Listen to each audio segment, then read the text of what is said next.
But then God took me through my own version of the process, which was much more about identifying the soul's independence and surrendering the independence so I would be able to trust God with my soul as I did in my spirit. So it was, the separation was really only cutting the umbilical cord that the soul had to the spirit from the outside in. So the spirit could reintegrate or reestablish the connection from the inside out, because that's where it was always intended to be. We weren't supposed to get our identity or our understanding from the world around us and filter that through our experiences in our soul. We were actually supposed to interpret everything through the spirit. So in a sense, it's a process of actually just reintegrating us into oneness and dealing with any independence.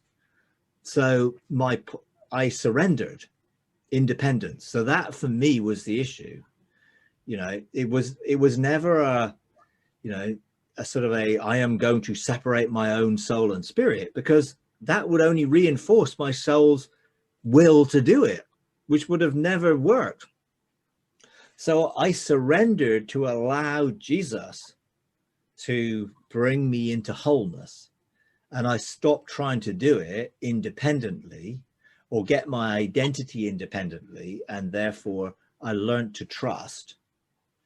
That was what the process was for me. It was coming to a point of, hey, I'm surrendering my need to understand this or figure it all out or work it all out with my own reasoning. And I'm just going to trust you, whether I understand or not, because I trust you because you're my dad and you love me. So when I came to that point, then everything changed, because no longer was my soul needing to be involved in the process in a cognitive way of understanding. I learned to trust. So my spirit remained in the realms of heaven after that point. My soul, connected to my spirit, learned to trust and allow my spirit to function without the need to understand everything or know everything I was doing. Now I'm functioning 7 or 8 different realms in the realms of heaven. My soul would never be able to keep up. If I had to try and figure out everything I was doing all the time and know what it was, because I didn't trust. Now I trust, then everything then that is going on spiritually, my soul receives and it flows through me.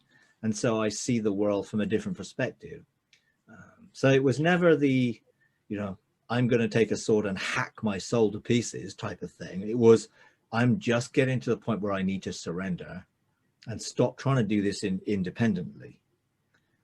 And that really was what the process was. No, it was a 4-month dark experience for me, because it took me that long for my soul to give up. Because my soul, I'm wired by God to understand, figure things out. So I had to surrender the way he made me to be, to embrace me not doing that, in creating my own identity through that. Then everything changed. So it's very much an integrated process. And I would not encourage anyone to beat their soul up or to try and be aggressive towards their soul, because our soul can be damaged by ourselves. And if we treat it as a second-class citizen, then we'll never be whole, spirit, soul, and body, each of them carrying the same value. Because there's no difference between Father, Son, and Spirit in value. They may be different in function, but in value, they're equally God and equally valuable within that relationship. And when we then begin to come into that identity, we'll realize that our spirit, soul, and body are created to be equally valuable. And I think part of the problem is people have put less value on the body because they see, well, we won't have a body in eternity. And that's a fallacy, because yes, we will. Jesus had a body that could be touched, yet after he was resurrected. And an immortal body won't need to die. It may sort of adapt, but it doesn't need to die. And I think a lot of things that have separated us and put value on certain things above certain other things, then they create an imbalance within us, and that means we find it difficult to be one and whole.